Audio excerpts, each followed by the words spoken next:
किसी भी ऑसिलेटर में जो रिस्टोरिंग फोर्स हम के एक्स बोलते हैं, माइनस साइन तो खाली उसकी डायरेक्शन के लिए आता है। इसमें एक्स क्या है? एक्स है ए साइन ओमेगा टी। ठीक है, तो अगर मैं ये यहाँ ले लेता हूँ तो ये के ए साइन ओमेगा टी और ये के ए एक कांस्टेंट वैल्यू है। लेट अस, ये इस क्वांटिटी का एम्पलीट्यूड होता है, इसका पीक होता है, तो इसका कुछ एफ नॉट नाम रख दें। तो यहाँ से एक पॉइंट समझे आप कि किसी भी ऑसिलेटर में जो रिस्टोरिंग फोर्स प्रेजेंट होती है वो भी पीरियोडिक होती है, वो भी हार्मोनिक फंक्शन ऑफ टाइम होती है, और जो ऑसिलेशन की फ्रीक्वेंसी है ओमेगा, वही उसमें प्रेजेंट पीरियोडिक फोर्स की फ्रीक्वेंसी है। किसी भी सिंपल हार्मोनिकली ऑसिलेट होते हुए ऑसिलेटर के लिए हमने जितने भी एग्जांपल्स डिस्कस किए हैं, हर केस में एक्स ए साइन ओमेगा टी था। ओमेगा उसके ऑसिलेशन के टाइम पीरियड या फ्रीक्वेंसी से डिसाइड होता है। तो जो फोर्स प्रेजेंट है वो भी उसी ओमेगा का एक हार्मोनिक फंक्शन। अभी नेक्स्ट हमें एक केस समझना है कि जैसे हम जो भी केस डिस्कस करते हैं वो केस क्या है कि स्टेबल इक्विलिब्रियम में ऑब्जेक्ट है, रेस्ट में है, और उसको एक एक्सटर्नल फोर्स की हेल्प से उसकी इक्विलिब्रियम पोजीशन से डिस्प्लेस किया और छोड़ दिया। Now with in this oscillating system external agent कहीं इन्वॉल्व नहीं है, अब उसने तो डिस्प्लेस करके इसको छोड़ दिया है।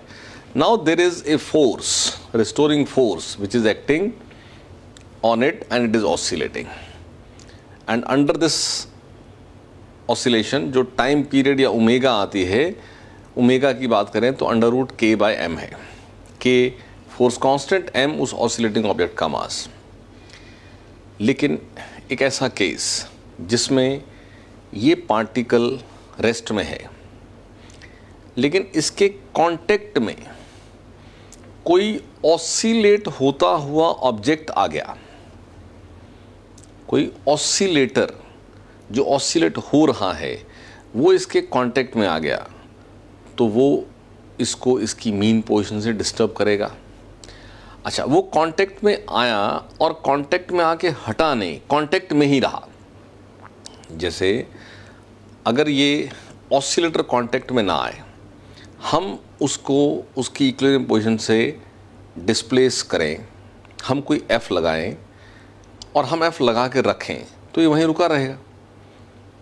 ये ऑसिलेशन तब करता है जब हम उसको छोड़ देते हैं, ठीक है ना। अगर हम एक्ट करते नहीं अपनी एफ तो ये रुका रहेगा। लेकिन जब कोई ऑसिलेटर कांटेक्ट में आता है तो उस ऑसिलेटर में जो उसकी अपनी रिस्टोरिंग फोर्स है, जैसे मान लो M1 एक ऑब्जेक्ट है, वो रेस्ट में है, उसको डिस्टर्ब करके छोड़ दें तो वो ऑसिलेट करने लगेगा। लेकिन अभी हमने उसको कुछ किया नहीं है, वो रेस्ट में पड़ा हुआ है।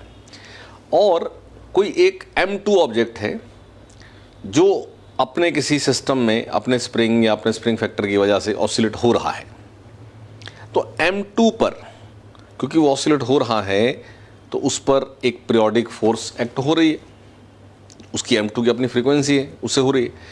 ये ऑसिलेटिंग M2 M1 के जब कांटेक्ट में आएगा तो M2 पर जिस फोर्स के इन्फ्लुएंस में M2 ऑसिलेट हो रहा है वही फोर्स M1 पर भी एक्ट हो जाएगी, क्योंकि M2 M1 के कांटेक्ट में आ गया।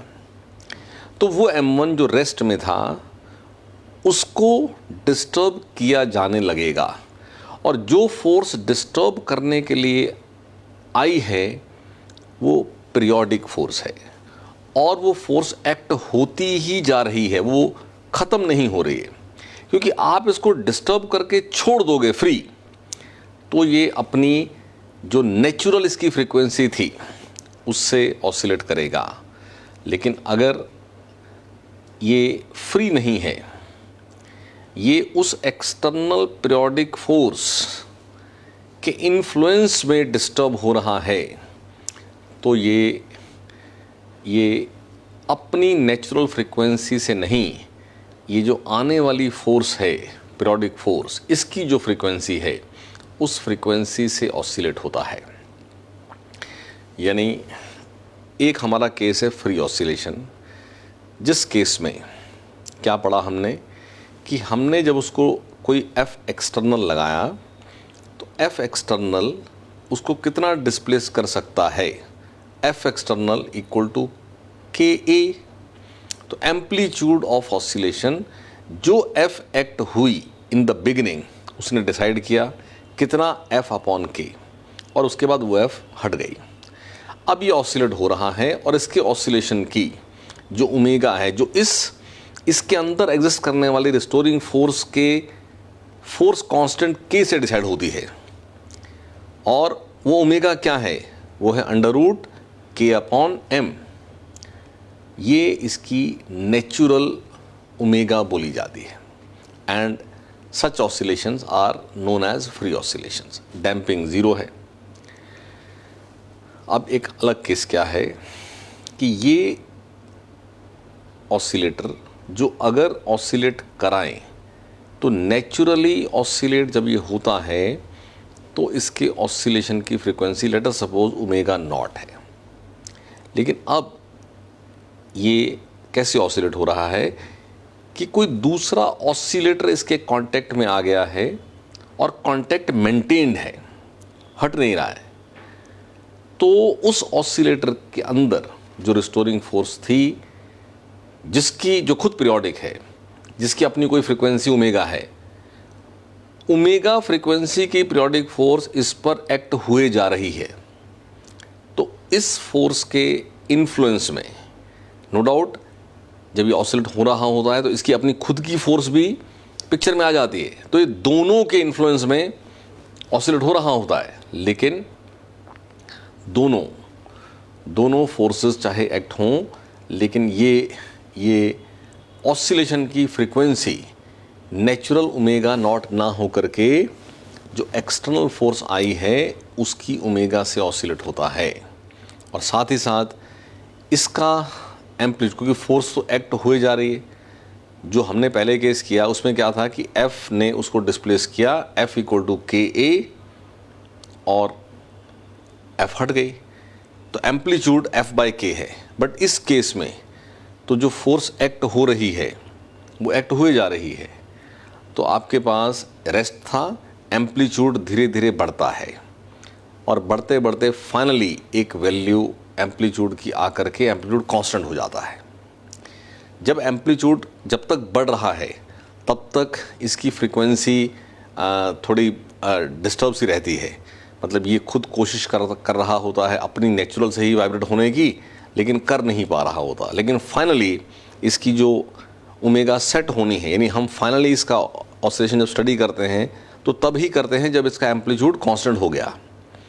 इनिशियली तो रेस्ट में था ना, तो फोर्स जब एक्ट हुई, एक ऑसिलेटर आया कांटेक्ट में, तो धीरे धीरे ये बढ़ने लगा एम्पलीट्यूड। इसको एक्सटर्नल पीरियोडिक फोर्स से ही एनर्जी मिलने लगती है, बट फाइनली ये एक कांस्टेंट एम्पलीट्यूड पर आ जाता है। तो हमें इस तरह के केस को ना फोर्स्ड ऑसिलेशन बोलते हैं।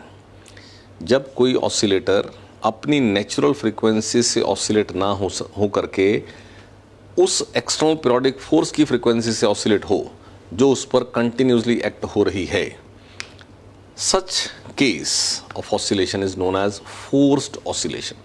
फोर्स्ड वर्ड समझें आप कि उसको फोर्स किया जा रहा है अपनी फ्रीक्वेंसी से ऑसिलेट होने के लिए। तो ये सारी बात एज रिजल्ट खाली समझ लेनी है कि अगर इफ एक्सटर्नल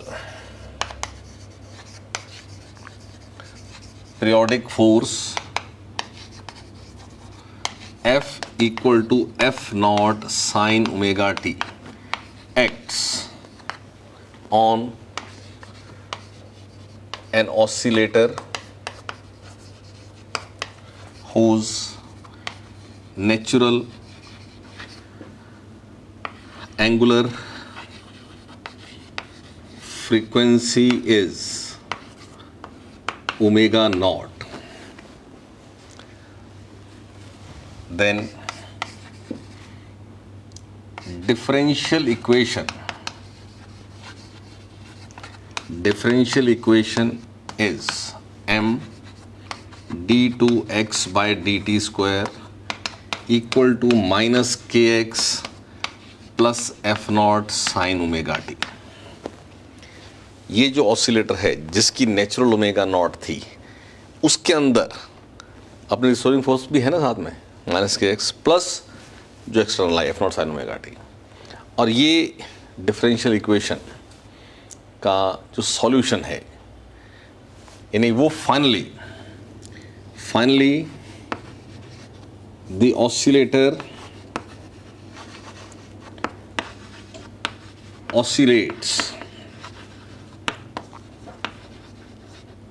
oscillates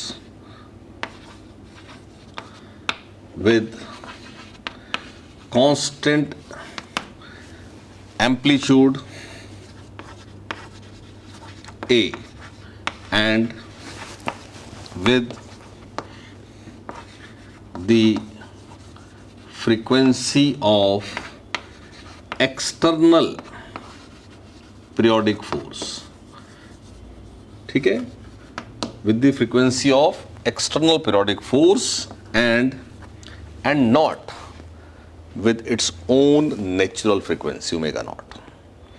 तो उसका सॉल्यूशन ये बनेगा कि x जो है वो सिंपल है तो harmonic oscillation he, a sine omega t plus five, यानी हमने उसके ऑसिलेशन में ओमेगा पीरियोडिक फोर्स की लिखनी है, अपनी ओमेगा नॉट नहीं। और इस ऑसिलेशन में व्हाट इज दिस एम्पलीट्यूड, ये एम्पलीट्यूड जो फाइनली कांस्टेंट एम्पलीट्यूड बनता है, ये एम्पलीट्यूड है F naught upon m omega square minus omega naught square. बहुत आसान है याद रखना, जब फ्री ऑसिलेशन होता था तो एम्पलीट्यूड क्या था, एफ अपॉन के, यानी तब था आपके पास F upon k, but what is k, k is m omega naught square.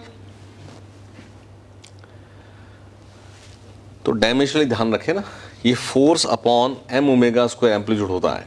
तो फोर्स्ड ऑसिलेशन में इस पीरियोडिक फोर्स का peak F naught upon m, but साथ में omega square minus omega naught square, यानी दोनों जो ओमेगा और ओमेगा नॉट हैं उनके स्क्वायर का डिफरेंस वहाँ लिखना है।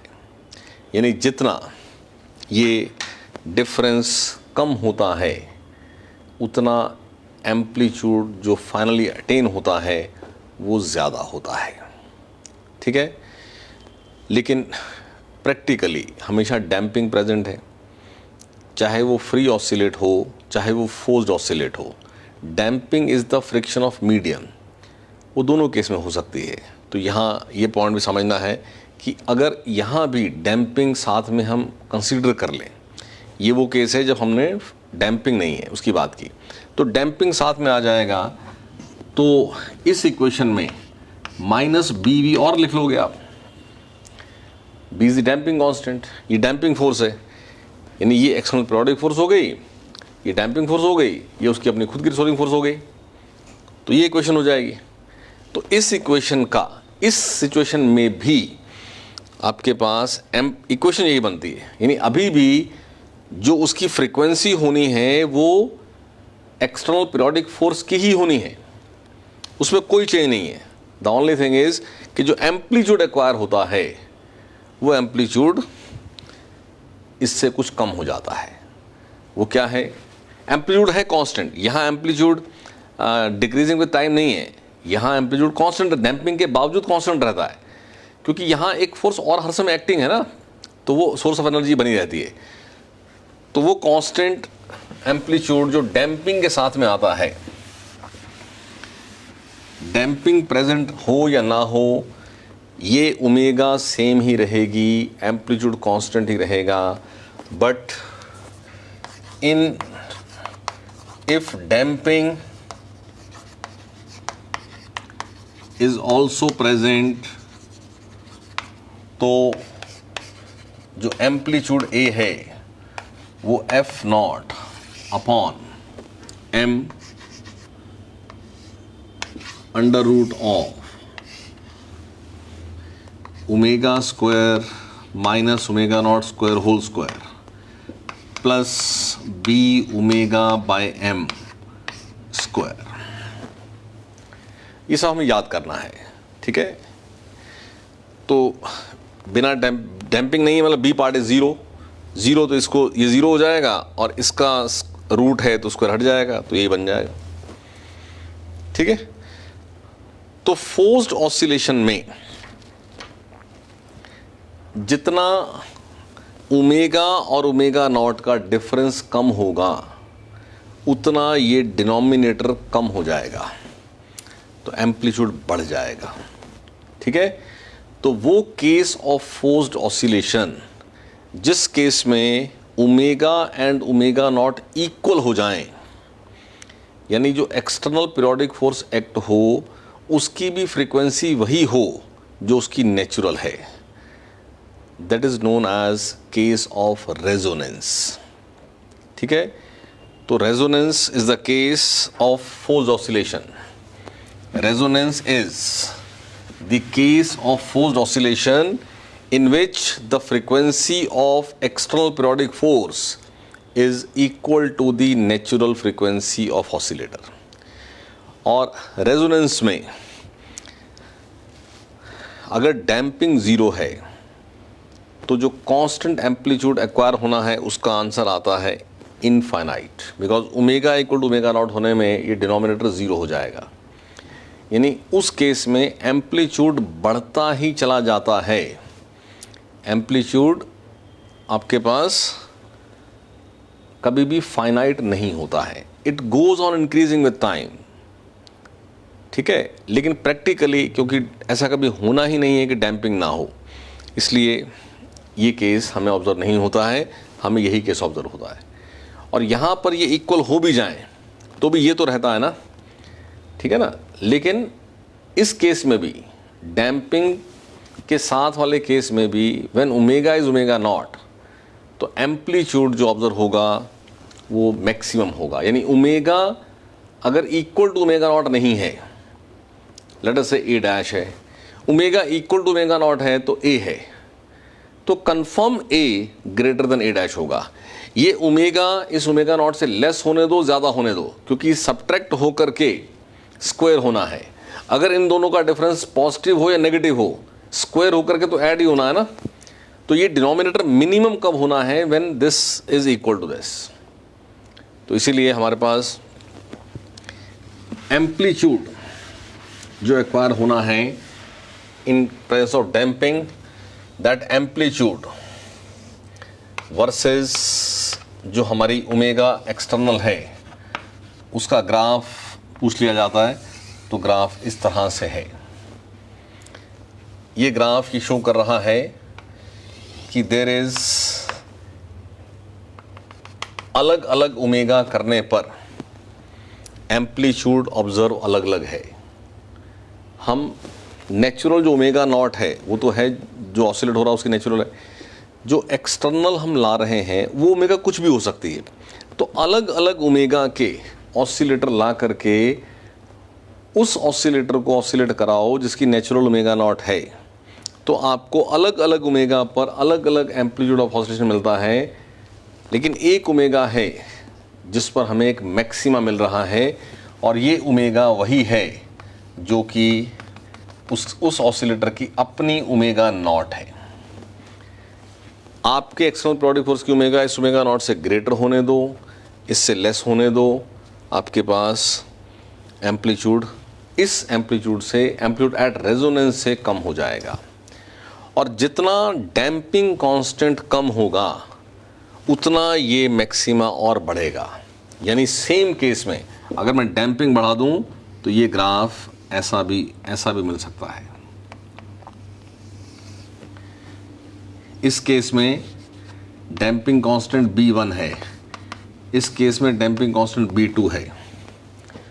तो हमें क्वेश्चन आता है ये, क्या बताएं कि B1 और B2 में कौन बड़ा है। तो जिस केस में ये एम्पलीट्यूड लेस है वो डैम्पिंग ज़्यादा है। ये B 0 हो जाए तो इसको इनफाइनाइट होना है। तो ऐसा बोलते हैं कि resonance is sharp when damping constant is less, when B is less. यहाँ पर क्या बोलेंगे, B1 is less than B2, B2 is greater than B1।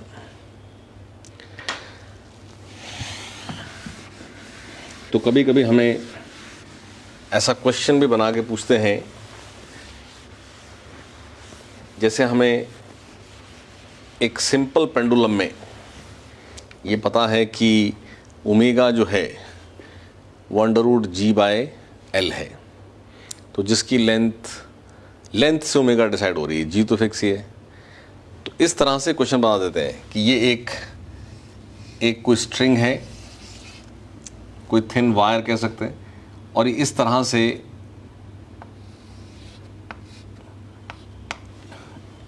Supports पर है, जिस पर ये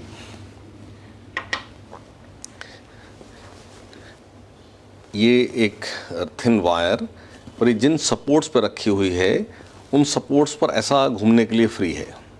जैसे कोई कर्टेन रॉड होती है ना, तो कर्टेन रॉड जिन सपोर्ट्स पे ली होती है उन सपोर्ट्स पे क्लैंप नहीं होती, फ्री होती है, आप चाहो तो ऐसा घुमा सकते हो उसको। तो ये उस तरह की एक वायर है और ऐसे सपोर्ट्स पे रखी हुई है जिससे ये वायर हिल सकती है ऐसे। इस वायर पर एक पेंडुलम इस तरह से सस्पेंड किया हुआ, ठीक है, यानी इस वायर पर ये पेंडुलम सस्पेंडेड है। इसको मैं इधर ले जाके छोड़ूं तो इस तरह से ऑसिलेट होगा, ठीक है, और ये यहाँ वायर से जुड़ा हुआ है, तो ये वायर भी साथ में ऐसे ऐसा हिलने लगती है।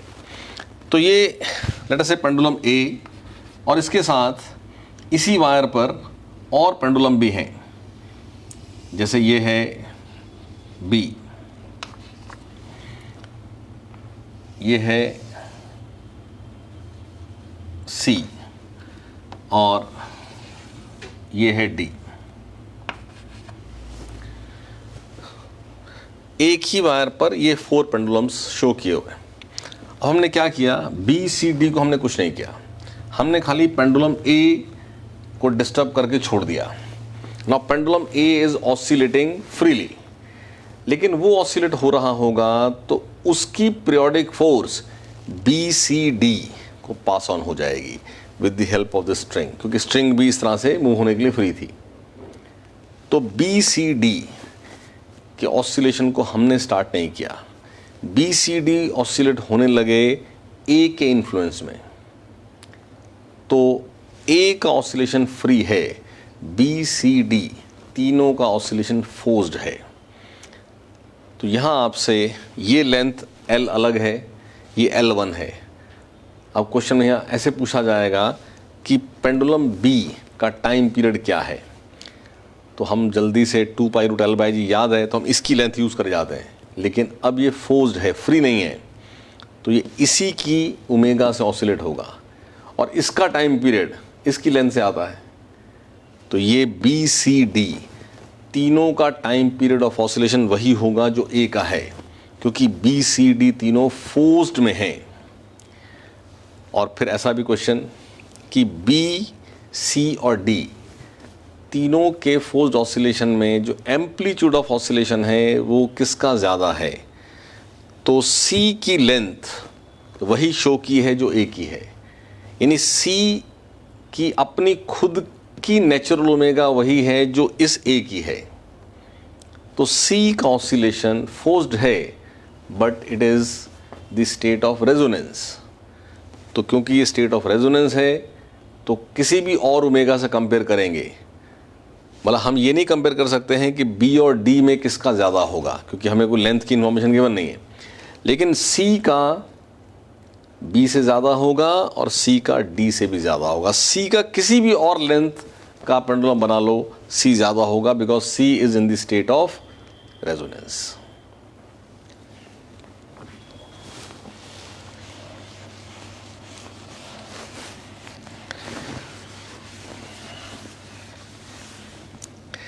नेक्स्ट हमें डिस्कस करना है सुपरपोजिशन ऑफ SHMs.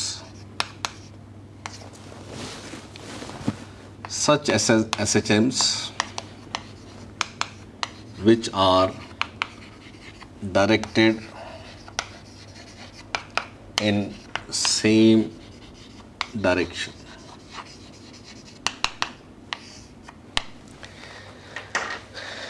ये बहुत एक सिंपल सी बात. जब हम फोर्स्ड की बात करते हैं तो फोर्स्ड में एक पार्टिकल जो अपनी इक्विलिब्रियम में है, स्टेबल इक्विलिब्रियम में है और रेस्ट में है, इस पर कोई एक पीरियोडिक फोर्स एक्ट होती है तो ये अपनी फ्रीक्वेंसी छोड़ करके इसकी फ्रीक्वेंसी से ऑसिलेट होता है. और हमने केस पढ़ लिया कि क्या इक्वेशन ऑफ SHM होगी. बट जैसे एक्सटर्नल की बात हम करें तो ये एक फोर्स हो सकती है, हो सकता है ना साइमल्टेनियसली कोई दूसरी फोर्स भी एक्ट हो रही है, साइमल्टेनियसली कोई तीसरी फोर्स भी एक्ट हो रही है. तो जब number of external periodic forces act हो जाएं तो उन सब के इन्फ्लुएंस में ये पार्टिकल कैसे ऑसिलेट करेगा, ये पार्टिकल कैसा मोशन शो करेगा. तो ये हम इस हेडिंग में, इस टॉपिक के अंदर हम बात कर रहे हैं. तो पहली बात तो ये कि जो भी हम एक्सटर्नल पीरियोडिक फोर्सेस ले रहे हैं उन सब का अलग अलग अकेले अकेले जो केस बनता है, यानी फोर्स नंबर 1 एक्ट हो तो इसका क्या ऑसिलेशन बनता है, 2 एक्ट हो तो क्या बनता है, 3 एक्ट हो तो क्या बनता है. तो यहाँ ये भी बात है कि फोर्स 1 आकर के देखो, एक पॉइंट है, ऑसिलेशन होने के लिए आपके पास जो लाइन ऑफ ऑसिलेशन है, यानी F1 के इन्फ्लुएंस में F1 उसको किस डायरेक्शन में ऑसिलेट कराती है, F2 किस में कराती है, F3 किस में कराती है. तो हम उस केस को डिस्कस कर रहे हैं जिसमें वो सभी फोर्सेस एक ही लाइन में, एक ही डायरेक्शन में ऑसिलेशन कराते हैं. तो इसको सिंपल ऐसा रखते हैं कि एक फोर्स के इन्फ्लुएंस में सपोज इक्वेशन है y equal to y1 is a1 sine omega 1t plus phi 1. अगर अकेली फोर्स 1 एक्ट हो तो पार्टिकल के ऑसिलेशन की ये इक्वेशन है. फोर्स 2 एक्ट हो तो ये इक्वेशन है.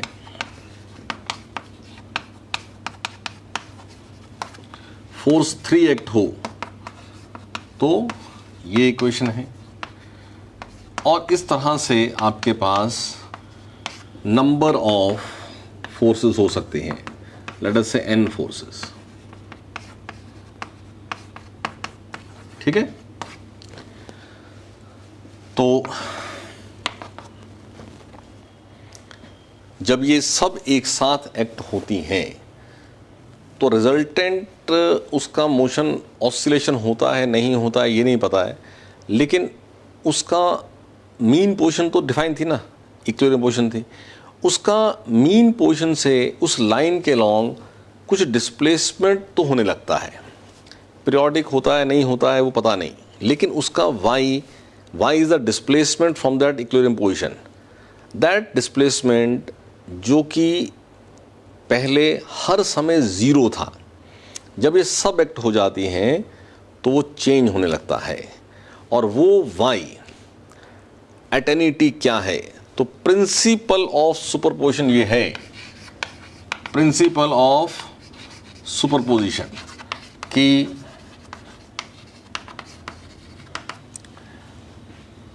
जो y रिजल्टेंट है वो इन सब y का सम है. सब y का सम है, यानी इन सब के जो अपने अपने रिस्पेक्टिव फंक्शंस थे उन सब का सम है. बस इतनी सी बात याद रखनी है. जो हमने फोर्स्ड पढ़ा उसमें नेक्स्ट ये बात है जिसको हम ऐसा बोल देते हैं कि ये सब इंडिविजुअल SHMs जो हो सकती थी ये आपस में सुपर इम्पोज हो गई, और इन सब के सुपर पोजिशन से जो रिजल्टेंट मिला वो क्या मिला, तो वो ये इन सब के वाई का सम होता है। तो अगर देखो इन सब की ओमेगा डिफरेंट है, पार्टिकल की ओमेगा नॉट की हम बात ही नहीं कर रहे यहाँ पर, क्योंकि वो ओमेगा नॉट इस A1 A2 समय आ चुका हुआ है। वो हम तो नेट बात कर रहे हैं कि क्या एम्पलीट्यूड मिल रहा है 1 के इन्फ्लुएंस में, 2 के इन्फ्लुएंस में, 3 के इन्फ्लुएंस में, वो लिख लिया हमने और फिर कंबाइंड लिख लेना है। लेकिन यहाँ अगर कहीं ऐसा हो जाए कि जितनी भी SHMs एक्सटर्नल हैं वो सब सेम ओमेगा की ही हैं, that omega may be different from omega naught, उससे मतलब नहीं है, बट वो आपस में सब, यानी ये जो मैं ओमेगा 1 लिख रहा हूं, ओमेगा 2 लिख रहा हूं, ये सब क्या है, ये है तो पार्टिकल की ऑसिलेशन की फ्रीक्वेंसी, लेकिन ये एक्चुअली उस पीरियोडिक फोर्स की फ्रीक्वेंसी है ना जो उस पर एक्ट हो रही है। तो ये जो सब SHMs आ रही थी ये सब एक ही ओमेगा की अगर होती, तो इस प्रिंसिपल से जो इन सब का एडिशन होता, अगर हम मैथमेटिकली इसको डील करें तो हमारे पास रिजल्ट ये आता है कि रिजल्टेंट भी कोई हमारे पास SHM ही है और वो उसी ओमेगा की है। देखो बहुत सिंपल है, जो भी एक्सटर्नल पीरियोडिक फोर्स आती है वो इस पार्टिकल को फोर्स करती है अपनी ओमेगा से ऑसिलेट होने के लिए, ठीक है। एक फोर्स, 2 फोर्स, 3 फोर्स, हर फोर्स इसको अपनी फ्रीक्वेंसी से ऑसिलेट कराना चाहती है। तो झगड़ा तो तब होना है ना जब इनकी ओमेगा डिफरेंट है, एक ओमेगा 1 है, एक ओमेगा 2 है, एक ओमेगा 3 है। ओमेगा 1 चाह रही है कि ओमेगा 1 से ऑसिलेट हो, ओमेगा 2 चाह रही है कि ओमेगा 2 से हो, ओमेगा 3 चाह रही है कि ओमेगा 3 से हो, तो फिर क्या हो रहा है नेट पता नहीं। लेकिन जब ये भी ओमेगा है, ये भी ओमेगा है, ये भी ओमेगा, तीनों की ओमेगा सेम ही है और तीनों ही इसको उसी ओमेगा से ऑसिलेट करना चाहते हैं, और तीनों का अलग अलग अकेले अकेले जब इस पर एक्ट होना होता है तो ये SHM ही होता है। तो जब इन तीनों की ओमेगा सेम हो जाए तो कन्फर्म ये रिजल्टेंट ऑसिलेशन ही होता है, सिंपल हार्मोनिक ऑसिलेशन ही होता है, और इसकी ऑसिलेशन की फ्रीक्वेंसी ओमेगा ही होती है जो सबकी है, क्योंकि इसको तो सबके ओमेगा से तो करना था, ओमेगा सेम आ गई। तो ये केस हमें याद रखना है, ये हमें केस दिया जाएगा। हाँ, ऐसे केस में इसका एम्पलीट्यूड क्या बनेगा, इसका एम्पलीट्यूड क्या बनेगा, तो वो एम्पलीट्यूड हमारे पास एक मेथड है जिससे हम कैलकुलेट कर लेते हैं। वो मैथ से डिराइव्ड मेथड है कि अगर इसके इन्फ्लुएंस में A1 आता था, इसके इन्फ्लुएंस में A2 आता था, इसके इन्फ्लुएंस में A3 आता था, तो जब ये तीनों एक्ट हो रही होती हैं तो रिजल्टेंट एम्पलीट्यूड क्या होगा, उसका एक मेथड है, वो सिखाता हूँ अभी आपको।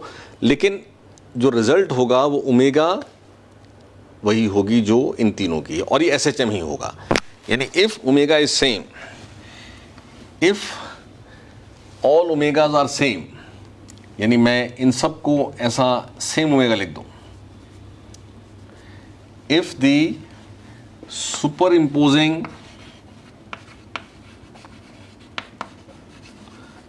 imposing SHMs are of same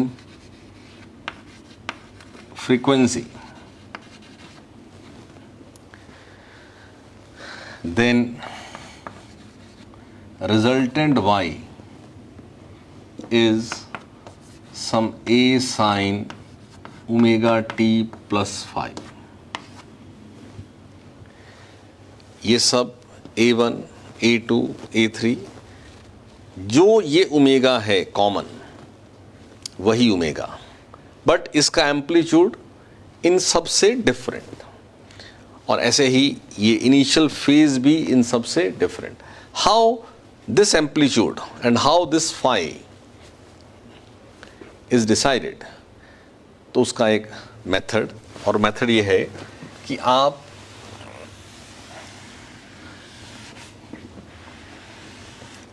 ये जितने भी एम्पलीट्यूड्स हैं respective, A1, A2, A3, A4, इन सब को मतलब एक्चुअली मैथमेटिकली वो एक रिज़ल्ट है, उसको उस रिज़ल्ट को हमें खाली याद करना है, ये रिज़ल्ट को अंडरस्टैंड करना है। तो कैसे अंडरस्टैंड करना है उसके लिए खाली इसको मैं एक एनालॉजी बता रहा हूँ। वो ये कि आप इन सभी एम्पलीट्यूड्स को जो रिस्पेक्टिव एसएचएम्स के थे, इनको मान लीजिए कि ये वेक्टर हैं।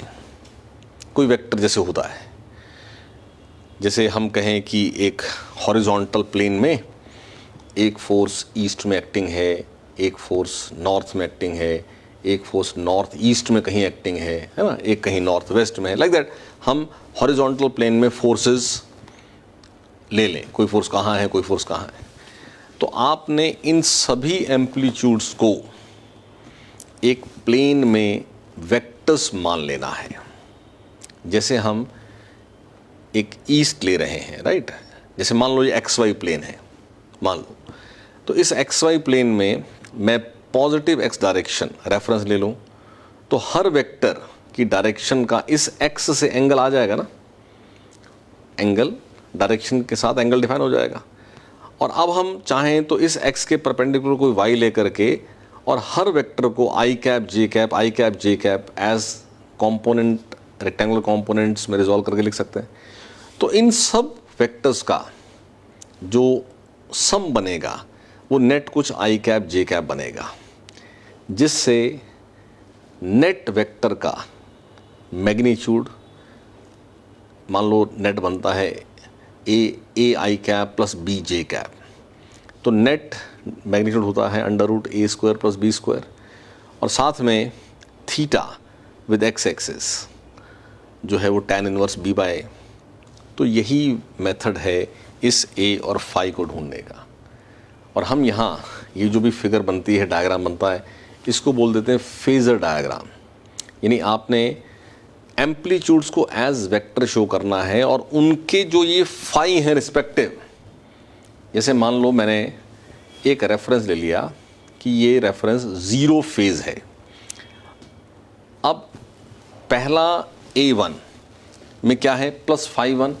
तो इस ज़ीरो फेज से प्लस डायरेक्शन में कोई एक प्लस दूसरी माइनस हो जाएगी, वो जो मर्जी ले लो, फर्क नहीं पड़ता है। प्लस एक डायरेक्शन मैंने ले ली, खाली वो हमेशा पे ध्यान रखना कि ये प्लस साइड ये आनी।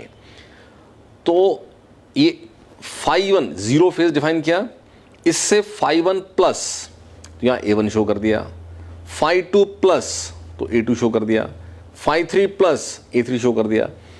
तो इनके इन फाई से आपने ये सब शो कर देने हैं।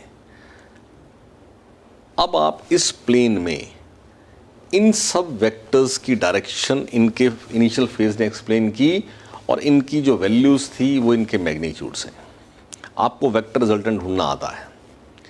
आप इस प्लेन में इन सब को वेक्टर्स मानते हुए नेट वेक्टर ढूंढो।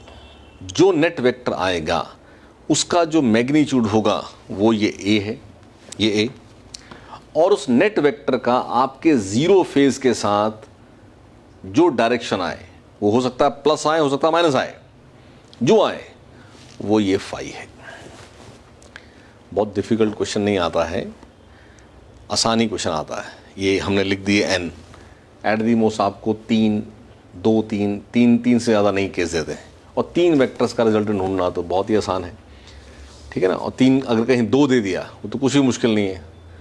2 में हम क्या करेंगे कि जो ज़ीरो वाला है, ज़ीरो फेज़, उसमें जो 2 दिए उसमें एक के फेज़ को ही ज़ीरो मान लो रेफरेंस, तो दूसरा उससे कितना लीडिंग लैगिंग है वो डायरेक्शन आ जाती है, तो बहुत इजीली वो सॉल्व हो जाता है।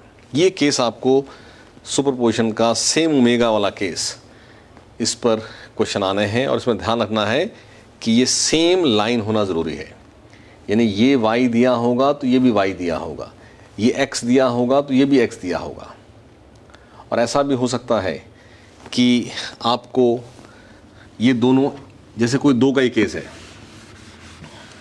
और ऐसा कहा जाए कि एक पार्टिकल के ऑसिलेशन की इक्वेशन है, यानी ये प्रिंसिपल तो ये था ना कि y1 + y2, तो ऐसा खाली लिख के दे दिया जाए कि ये आपके पास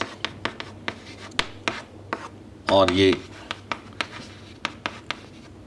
और आप बताएं कि इस ऑसिलेशन का एम्पलीट्यूड क्या है। तो आपने समझना है कि ये अभी रिजल्टेंट बनाने से पहले बस ऐसे लिख दिया है। तो रिजल्टेंट आपने जो मेथड मैंने सिखाया उस मेथड से ही आपको करना है। जैसे बहुत सिंपल, मैं अगर 2 की बात करूं कि इन दोनों में चाहे ये φ1 φ2 दिया हो, मान लो ये φ1 दिया है π/6, φ2 दिया है π/2, तो ये सेकंड वाला इससे लीडिंग हो गया, कितना π/3। यानी हम स्ट्रेट लिख सकते हैं कि ये अगर A sin ωt है तो ये कुछ B sin ωt plus phi है, और जितना ये लीडिंग है वो लीड यहां लिख दो, इसको यहां 0 फेज शो कर दो। तो इन दोनों का रिजल्टेंट जो है वो कोई SHM ही है, लाइक दिस।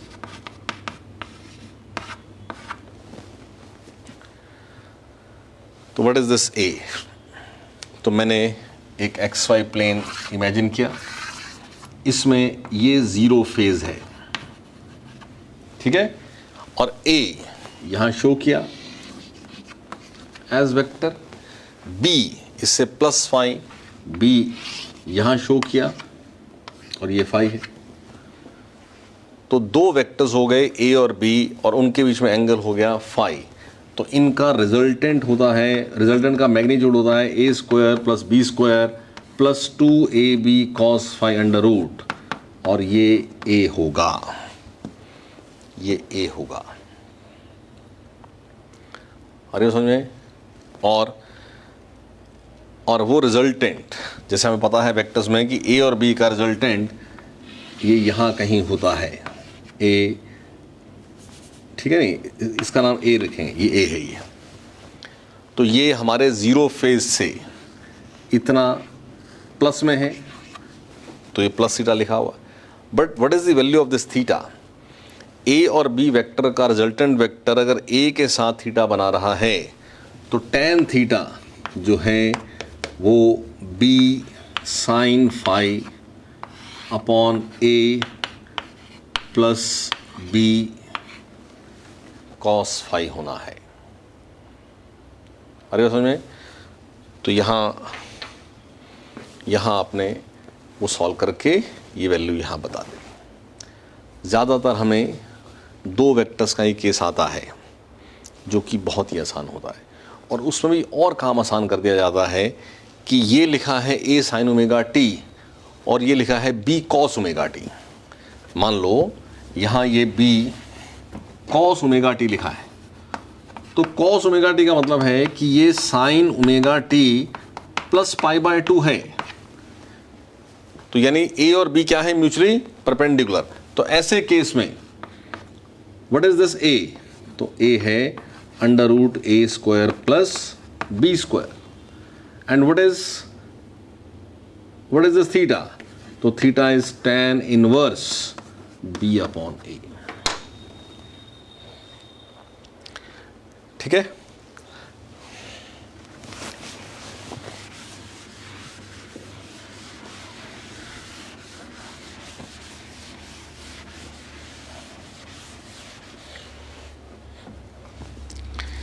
कुछ एग्जांपल्स इस पे नोट करें जो सुपरपोजिशन डिस्कस किया है।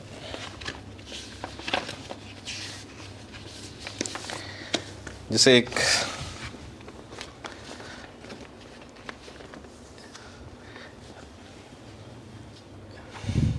इस तरह से केस गिवन है कि y is A cos ωt plus A/2 cos ωt plus π/2 plus A/4 cos ωt plus π plus A/8 cos omega t plus 3π/2 is equal to a dash cos omega t plus delta. Find a dash and delta. हमें इतना बड़ा question नहीं आता है generally, but आपकी practice के लिए मैं आपको करा रहा हूँ कि ये केस दिया। अब एक तो ये समझो कि ये चारों कॉस दिए और रिजल्ट भी कॉस ही दे रखा है। तो ये हाँ, अगर इसमें से कोई साइन होता, कोई कॉस होता, तो हमें सबको या तो साइन बना लेना होता है या कॉस बना लेना होता है।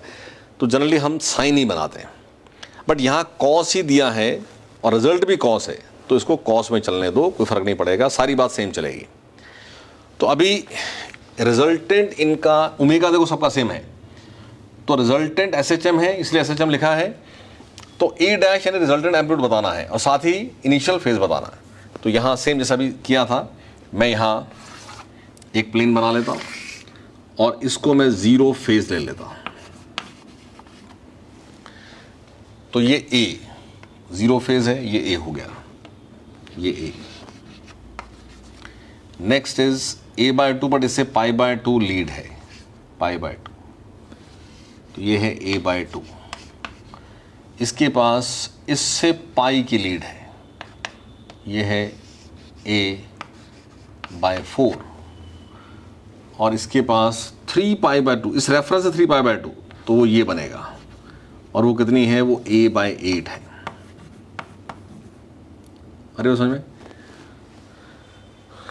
तो ये इस 0 फेज में वेक्टर करना है, ये a/4, तो क्या बना 3a/4 इस डायरेक्शन में, और ये a/2, ये a/8, यानी ये 4a/8, ये a/8, तो क्या बना 3a/8, तो ये आपके पास 3a/8। तो a dash is 3a/4 square plus 3a/8 square under root. And what is this delta, ये प्लस ही है, और इस डेल्टा की वैल्यू होगी tan inverse 3a/8 upon 3a/4। ठीक है, यानी ये आपके पास tan इनवर्स 1/2। तो सिंपल ऐसा ही केस दिया है। जैसे ये आसान था रिजल्टेंट ढूंढना, क्योंकि एंगल सब आपको π/2 ही सब थे। तो इस तरह से हमें कॉमनली क्वेश्चंस आते हैं। नेक्स्ट देखिए,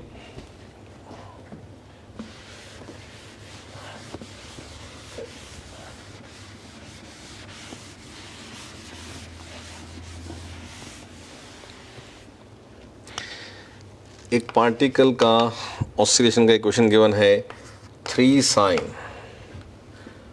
5πt plus π/3 plus cos 5πt plus π/3। तो ये मोशन क्या है, ऐसा क्वेश्चन।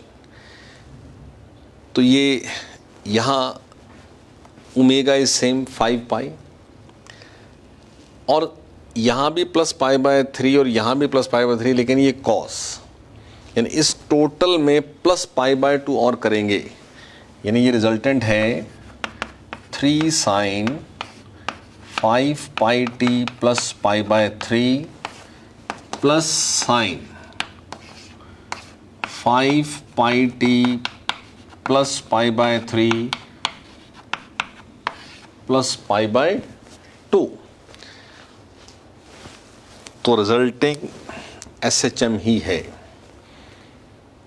और उस SHM का एम्पलीट्यूड ओमेगा 5π ही है।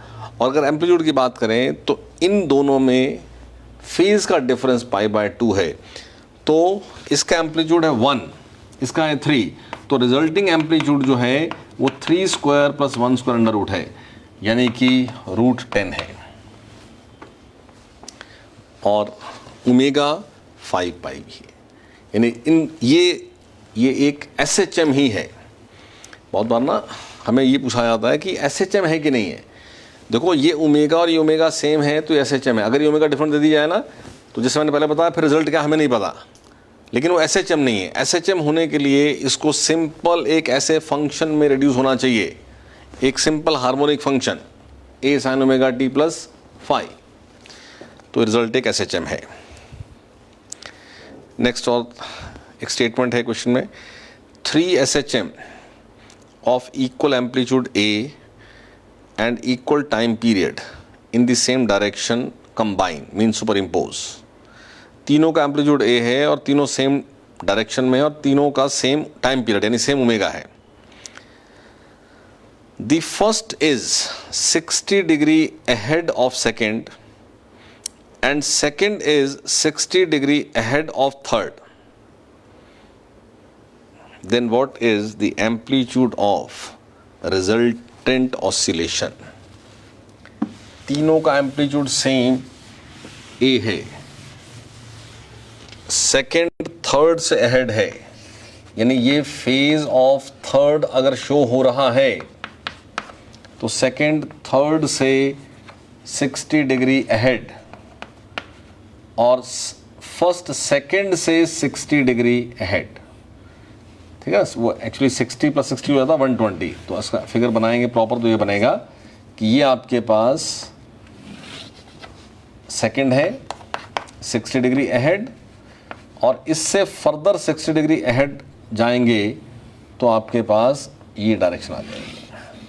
तो ये फर्स्ट है, यानी फर्स्ट थर्ड से कितना अहेड है तो वो 120 डिग्री अहेड है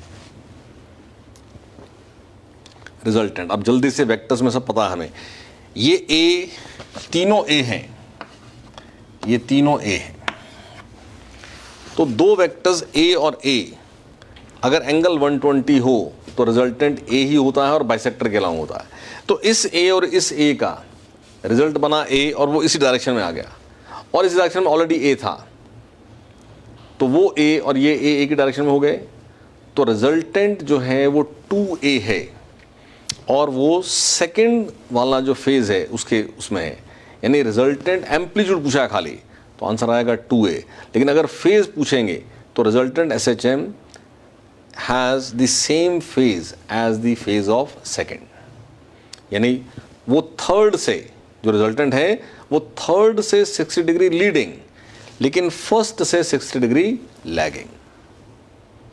ठीक है,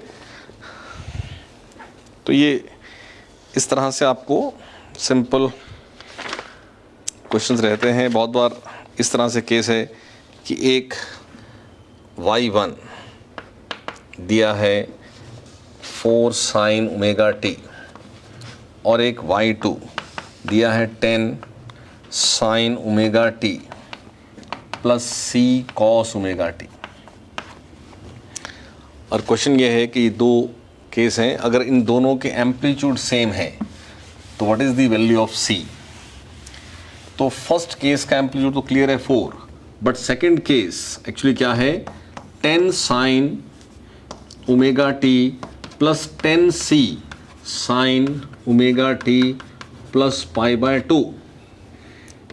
ठीक है, तो सेकंड का जो एम्पलीट्यूड है वो 10 square plus 10c square under root है और ये एम्पलीट्यूड सेम है, इन दोनों का एम्पलीट्यूड क्वेश्चन से सेम है, तो हम इस 4 को इसके इक्वल कर देंगे। तो 4 is equal to under root of 10 square plus 10c square. तो यहाँ से आपको c फाइंड आउट करना।